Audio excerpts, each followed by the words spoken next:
नमस्कार साथियों, स्वागत है आप सभी का आपके अपने YouTube चैनल पॉलिटेक्निक अड्डा पे। साथियों, आज हम लोग देखेंगे 2018 में पूछे गए फिजिक्स के क्वेश्चन को। तो आइए आज की क्लास स्टार्ट करते हैं। साथियों, आज का पहला क्वेश्चन है न्यूटन के गति का प्रथम नियम दर्शाता है। आपसे पूछा गया है कि न्यूटन का जो प्रथम गति नियम है किसको दर्शाता है, ऊर्जा को, कार्य को, जड़त्व को कि जड़त्व आघूर्ण को। तो साथियों याद रखिएगा, न्यूटन का जो प्रथम गति नियम है जड़त्व को प्रदर्शित करता है। अगला क्वेश्चन है साथियों कि रॉकेट किस सिद्धांत पर कार्य करता है, ऊर्जा संरक्षण, द्रव्यमान संरक्षण, रैखिक संवेग संरक्षण की कोणीय संवेग संरक्षण। क्वेश्चन है रॉकेट किस सिद्धांत पर कार्य करता है, तो आपका आंसर होगा आंसर नंबर सी, रैखिक संवेग संरक्षण। अगला क्वेश्चन है कि परम शून्यताप होता है, परम शून्यता आपसे पूछा है परम शून्यताप क्या होता है, एब्सोल्यूट टेम्परेचर क्या होता है। तो एब्सोल्यूट टेम्परेचर का वैल्यू होता है -273.15 केल्विन, सॉरी 15 डिग्री सेल्सियस या जीरो केल्विन। अगर डिग्री में देगा तो देगा -273.15 और केल्विन में देगा तो 0 केल्विन होगा, यानी आपका आंसर हो जाएगा बी, 0 केल्विन। अगला क्वेश्चन है कि एक लिफ्ट का द्रव्यमान 500 केजी है, यानी कि लिफ्ट का द्रव्यमान जो है वो कितना दिया है साथियों, तो 500 केजी दिया हुआ है। कह रहा है कि लिफ्ट के केवल में तनाव क्या होगा। जैसे आप जानते हैं कि लिफ्ट को केवल तार से बना होता है, तो कह रहा है कि केवल तार है उसमें तनाव क्या होगा जब यह 2 मीटर पर सेकंड स्क्वायर के त्वरण से ऊपर जा रही हो। त्वरण का मान कितना दिया है, तो त्वरण का मान दिया इसमें 2 मीटर पर सेकंड स्क्वायर। आप जानते हैं कि जब लिफ्ट नीचे से ऊपर जाता है तो गुरुत्वाकर्षण बल गुरुत्वीय त्वरण इसमें काम करता है। तो इसमें जी का जो वैल्यू होगा वो होगा 9.8 मीटर पर सेकंड स्क्वायर। ठीक है, इसका ये वैल्यू होगा। अब तो इसमें पूछा जा रहा है कि बताओ इसमें ऐसे क्या होगा, बल क्या होगा आपको बताना है, टेंशन क्या होगा, उससे जो तार है उसमें टेंशन क्या होगा आपको बताना है। तो आप जानते हो टेंशन का फॉर्मूला जो है, जब नीचे से ये ऊपर जा रही है, कह रहा है कि जो लिफ्ट है नीचे से ऊपर,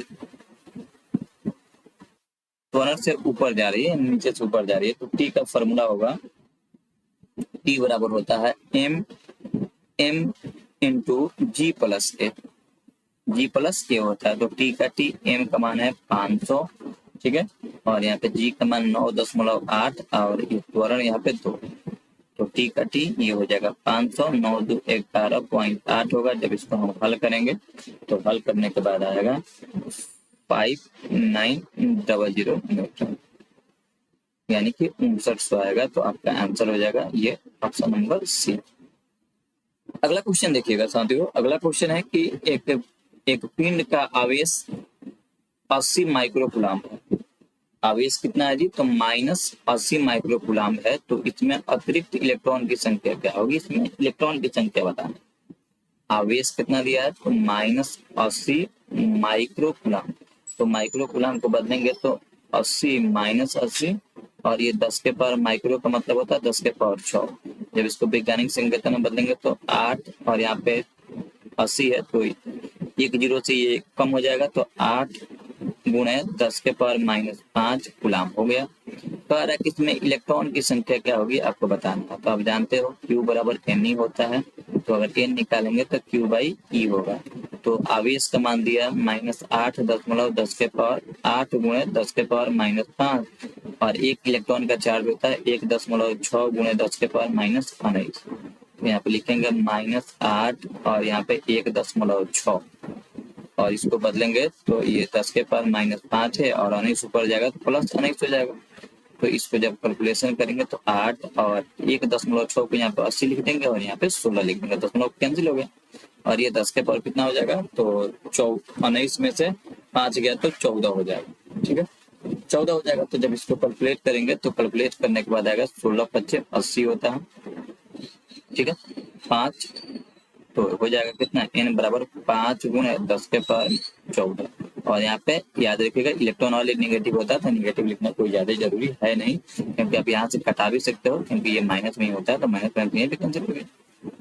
ठीक है, इसलिए ये ऑप्शन हो जाएगा ऑप्शन नंबर सी। अगला क्वेश्चन है कि एक प्रकाश की किरण की आवृत्ति इतना दिया हुआ, आवृत्ति कितना दिया है, तो 6 गुणे 10 के पावर 14 हर्ज है। जब यह 1.5 अपवर्तनांक के माध्यम में संचरित होती है तब इसकी आवृत्ति क्या होगी। देखिए, एक कोई प्रकाश है जिसके ऑलरेडी आवृत्ति दिया हुआ है, कह रहा है कि जब ये दूसरे माध्यम में जाता है, क्योंकि अपवर्तनांक दिया है। अच्छा, यहाँ पे म्यू लिख देते हैं अपवर्तनांक का 1.5। देखिएगा, अपवर्तनांक का मतलब क्या होता है कि जब प्रकाश की किरणें एक माध्यम से दूसरे माध्यम में जाती है, माध्यम चेंज हो गया, माध्यम एक है, ठीक है, और ये है माध्यम मीडियम 2 हो गया, ठीक है, माध्यम और 1 और माध्यम 2 हो गया। तो आप जानते हो कि जैसे जब प्रकाश की किरण एक माध्यम से दूसरे माध्यम में जाती है तो जो आवृत्ति होती है अपरिवर्तित रहती है,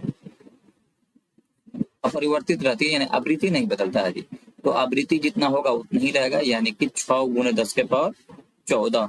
तो 6 गुणे 10 के पावर 14 ऑप्शन नंबर ए हो जाएगा। अगला क्वेश्चन है कि एक 60 वाट के बल्ब में शक्ति कितना दिया है, तो 60 वाट में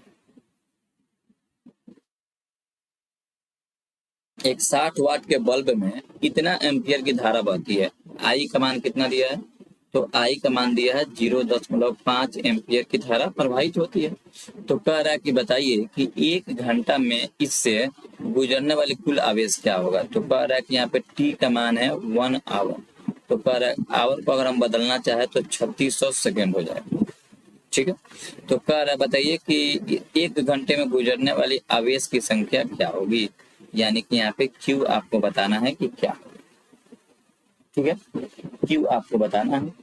तो जैसे आप जानते हैं कि आई बराबर होता है आई बराबर क्यू बाई टी, आई बराबर क्यू बाई टी होता है। तो अगर हमको क्यू निकालना है तो आई टी होगा, आई टी होगा, ठीक है। तो आई का मान है 0.5 और टी का मान है 3600। तो जब इसको कैलकुलेट करेंगे तो कैलकुलेट करने के बाद आएगा 1800 कूलाम आएगा, ठीक है। इसमें शक्ति का कोई ज्यादा रूल नहीं है, तो 3600 कूलाम हो जाएगा, ऑप्शन नंबर ए सही होगा। अगला क्वेश्चन देखिएगा, अगला क्वेश्चन है कि जब एक दंड चुंबक का उत्तरी ध्रुव दक्षिण की ओर निर्देशित करता है तथा दक्षिणी ध्रुव उत्तर की ओर निर्देशित करता है, यानी कि इसका नॉर्थ पोल साउथ को इंगित करता है और साउथ जो होता है नॉर्थ को बताता है। तो कह रहा है कि तब उदासीन बिंदु कहाँ होगा, चुंबकीय अक्ष पर होगा कि चुंबकीय केंद्र पर कि चुंबकीय अक्ष के लंबवत विभाजित पर कि उत्तरी ध्रुव तथा दक्षिणी ध्रुव पर। तो इसका आंसर होगा ए, चुंबकीय अक्ष पर होगा। अगला क्वेश्चन है कि यदि वायु के सापेक्ष कांच का अपवर्तनांक कितना है, तो कह रहा है कांच के सापेक्ष वायु का अपवर्तनांक क्या होगा। क्वेश्चन कह रहा है कि अपवर्तनांक कांच का दिया है किसके सापेक्ष, तो वायु के सापेक्ष, वायु का मतलब होता है हवा, 1.5। तो कह रहा है कि कांच के सापेक्ष वायु का क्या होगा, तो अपवर्तनांक कांच का निकालना है, किसके सापेक्ष निकालना है, सॉरी अपवर्तनांक हवा का निकालना है, यानी वायु का निकालना, वायु माने एयर, और किसके सापेक्ष, तो ग्लास के सापेक्ष निकालना है। तो इसका फॉर्मूला होगा 1/μ/Ga हो जाएगा, पलट जाएगा ये। तो एक का एक और इसका दिया 1.5, जब इसको तोड़ेंगे तो 10/15 होगा, 5 दूना 10, 5 3 15, यानी कि 2/3, यानी आंसर क्या हो जाएगा। अगला क्वेश्चन है कि वायु में प्रकाश की चाल इतना है और अपवर्तनांक इतना वाले माध्यम से गुजरने पर चाल क्या होगा। देखिएगा, सी का मान दिया है 3 गुणे 10 के पावर 8 मीटर पर सेकंड और अपवर्तनांक दिया है 1.5। तो कह रहा है कि माध्यम में प्रकाश की चाल क्या होगी, यानी x बराबर क्या होगी। देखिए साथियों, आप जानते हो कि म्यू बराबर होता है c/x, निर्वात में प्रकाश की चाल और माध्यम में प्रकाश की चाल। तो अगर माध्यम में प्रकाश की चाल पूछेगा तो c/म्यू हो जाएगा। तो इसको कैसे हल करेंगे, तो x का x और c का वैल्यू 3 गुणे 10 के पावर 8 और ये दिया है 1.5, घटाएंगे तो 1.5 जो है 1.5 जो है 2 मर्द में कटेगा, तो x मान कितना होगा 2 गुणे 10 के पावर 8 मीटर पर सेकंड, 2 गुणे 10 के पावर 8 हो जाएगा, आंसर जो है बी हो जाएगा।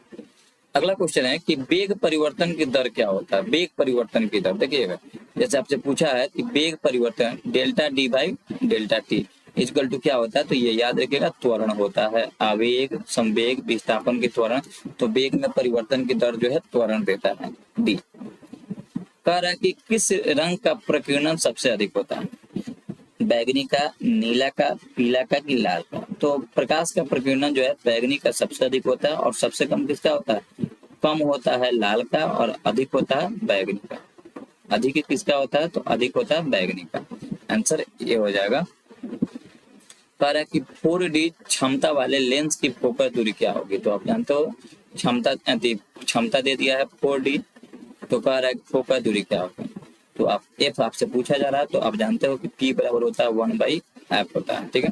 तो ये ऑप्शन सब मीटर में दिया है, तो इसको 1 ही रह देंगे। अगर एफ निकालेंगे तो 1/p होगा, तो 1 का 1 पी के मान 4, तो इसको भाग देंगे तो 0.25 हो जाएगा, और ये प्लस में ही आएगा, तो ऑप्शन हो जाएगा इसका सी, 0.25।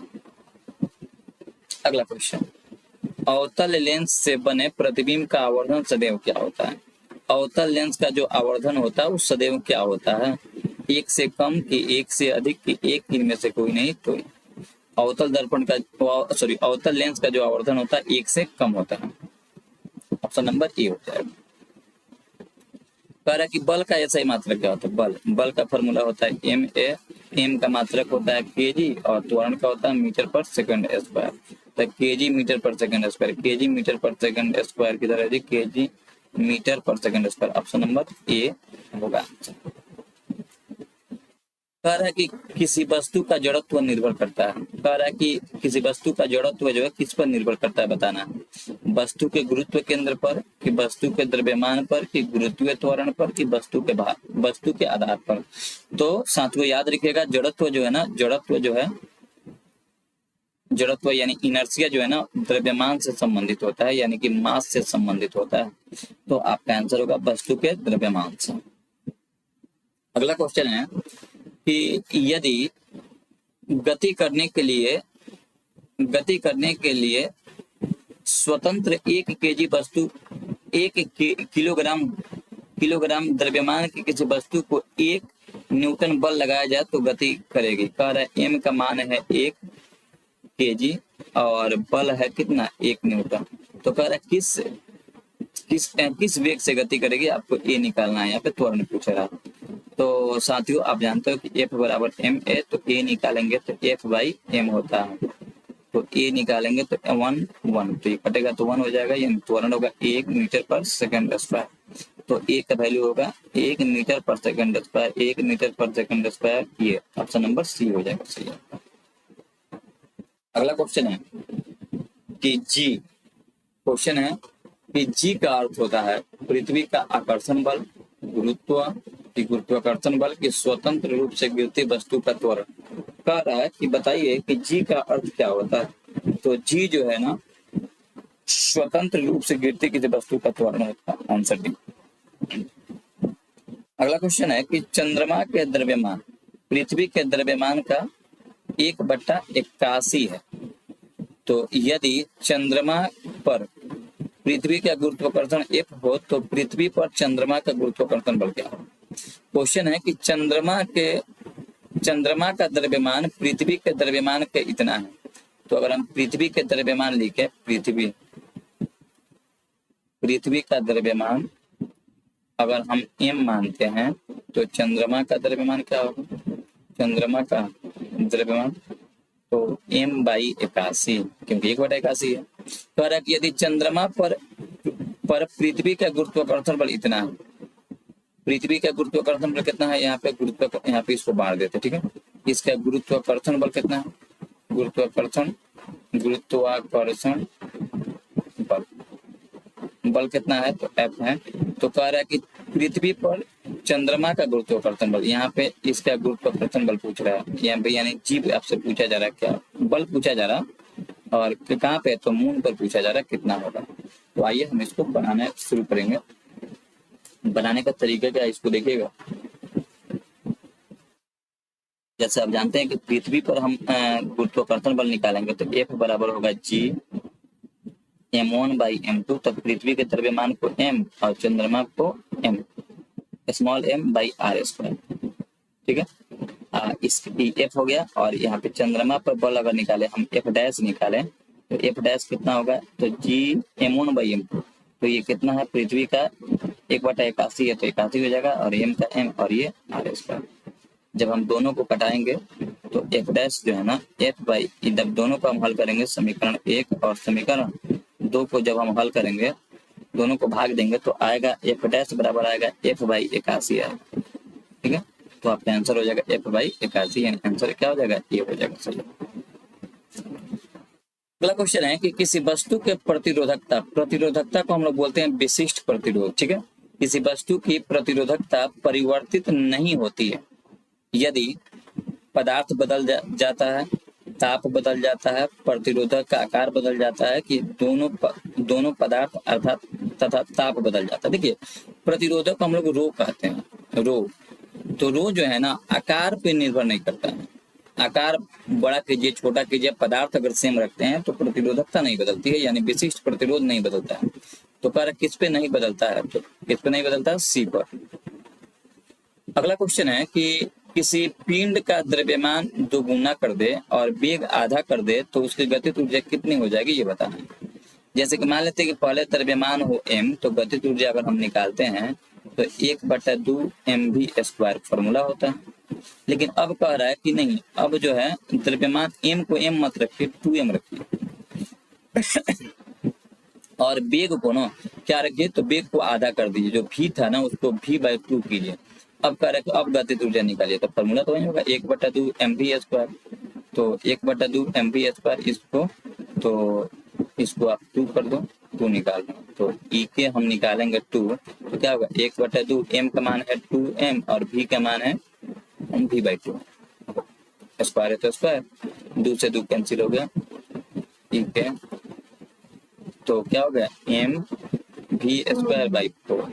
तो अगर हम इसको ऐसे लिखे तो क्या होगा 1/2 इंटू mv²/2, तो E के 2 यहाँ पे दूसरा निकाल रहे हैं, तो देखिए 1/2 mv² को हम लोग क्या कहते हैं, E के कहते हैं, और नीचे क्या है, तो यानी कि जो पहले के गतिज ऊर्जा है उससे आधा आ रहा है, तो क्या हो जाएगा आधी, आंसर हो जाएगा ए। अगला क्वेश्चन है कि विद्युत सेल स्रोत होता है, विद्युत सेल किसका स्रोत होता है, विद्युतीय धारा का, कि विद्युत आवेश का, कि इलेक्ट्रॉन का, कि विद्युत ऊर्जा का। तो साथियों विद्युत सेल जो है ना विद्युत ऊर्जा का एक प्रमुख स्रोत होता है, तो आंसर हो जाएगा डी। अगला क्वेश्चन है कि फ्यूज तार का गलनांक है, फ्यूज तार का गलनांक क्या होता है बताना, उच्च होता है कि निम्न होता है कि परिवर्तनशील होता है कि में से कोई नहीं। तो फ्यूज तार का जो गलनांक होता है ना वो क्या होता है, निम्न होता है। अगला क्वेश्चन है कि एक विद्युत बल्ब पर 12 वोल्ट, V का मान कितना है, तो 12 वोल्ट 60 वाट अंकित है, और P का मान कितना है, 60 वाट अंकित है। तो कह रहा है कि उसमें धारा क्या होगा, आपको बताना है, I इक्वल टू क्या होगा। ठीक है, आपसे पूछा गया है कि I इक्वल टू क्या होगा। तो जैसे आप जानते हैं कि P बराबर VI होता है, तो अगर हम I निकाले तो P/V हो जाएगा। तो P का मान है 20 और इसका मान है 12, तो 12 एकम 12 क्या हो जाएगा, 20 है, 20 नहीं ना 20 है, और ये शक्ति 60 है, यहाँ पे 60, 12×5 = 60 हो जाएगा, आई हो जाएगा 5 एम्पियर। ठीक है, तो 5 एम्पियर हो जाएगा, ये ऑप्शन नंबर डी सही होगा। ठीक है, 5 एम्पियर, और यहाँ पे भी नहीं होगा, ये होगा सिर्फ। अगला क्वेश्चन देखिएगा, कह रहा है कि रेखीय प्रसार गुणांक का मात्रक क्या होता है, degree Celsius, metre degree Celsius की प्रति डिग्री सेल्सियस की। तो याद रखिएगा रेखीय प्रसार गुणांक का फॉर्मूला जो है ना प्रति डिग्री सेल्सियस होता है, ऑप्शन नंबर सी। अगला क्वेश्चन देखेंगे, निम्नलिखित में से प्रकाश के कौन सी परिघटना इंद्रधनुष में पाया जाता है। कह रहा है कि देखिए ये इंद्रधनुष है, 7 कलर होता है।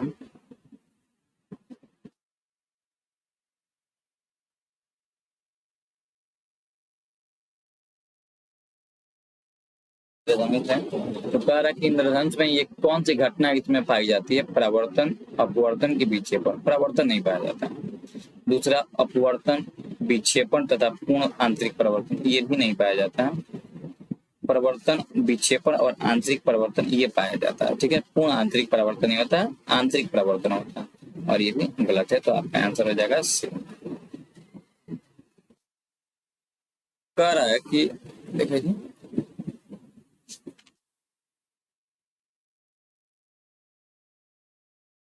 ठीक है, अगला क्वेश्चन देखिए। कह रहा है कि एक अवतल दर्पण की वक्रता त्रिज्या इतनी है तो इसके फोकस दूरी क्या? अवतल दर्पण,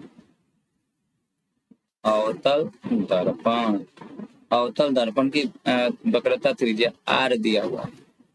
कह रहा है कि इसका आर दिया है कितना? तो 15 है।